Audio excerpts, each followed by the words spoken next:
something else that I find truly, truly amazing is the people you knew would stand up for Charlie Kirk, and the people you knew would say that like what happened was wrong and despicable in the basic elementary school sense of freedom of speech did. And the ones that you knew would be for it and get on all these platforms with their nose piercings and purple hair and look at me, make fun of a man's death. A death, period, regardless of the,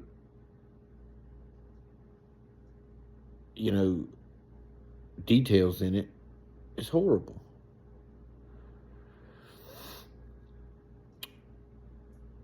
And at every short I've seen of Charlie Kirk, he smiles. He doesn't cuss. He doesn't raise his voice.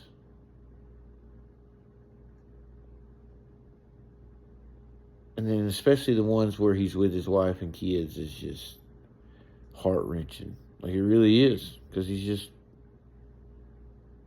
an American dad, just loving his wife, loving his country, loving his kids,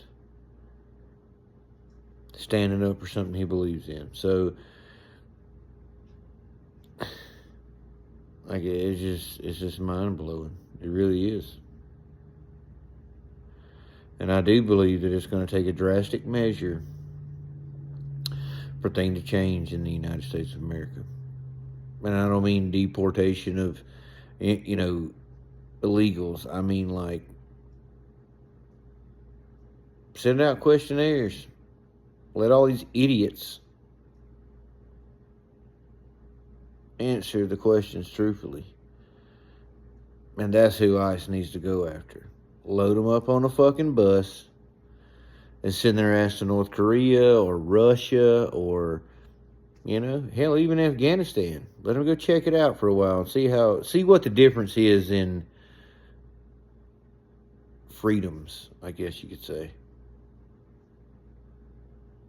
Because it's getting to the point like it's going to take somebody putting their foot down for America to get back on track. You got kids out here that get molested, kidnapped, abused, women, people struggling to pay their bills.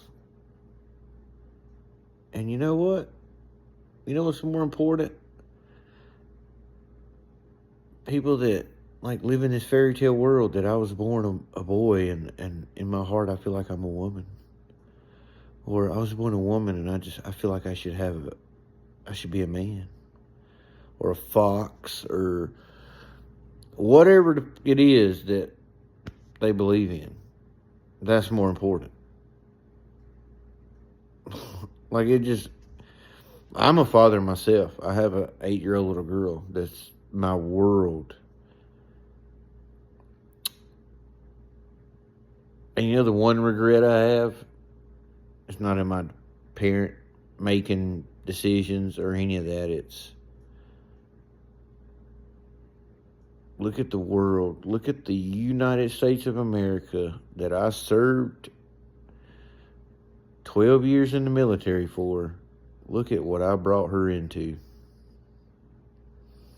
What am I supposed to tell her when she goes, Daddy, what should I be when I grow up? Like, what's a good job?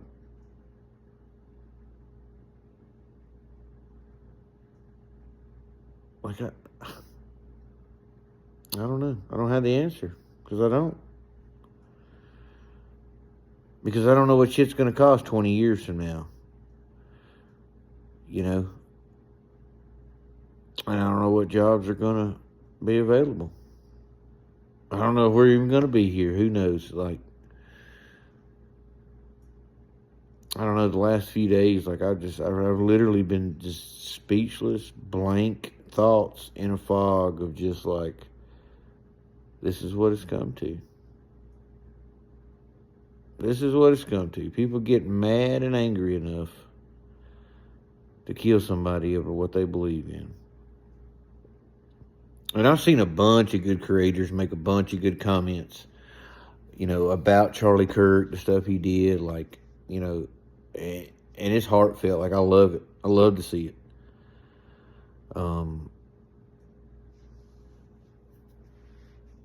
But it does just show you the structure of America and where we are and what's important in some people's eyes and what's the future of our country. People that don't want to work, they want to sit around and whine, cry, and boo-hoo. Poor, pitiful, unfair world that I live in.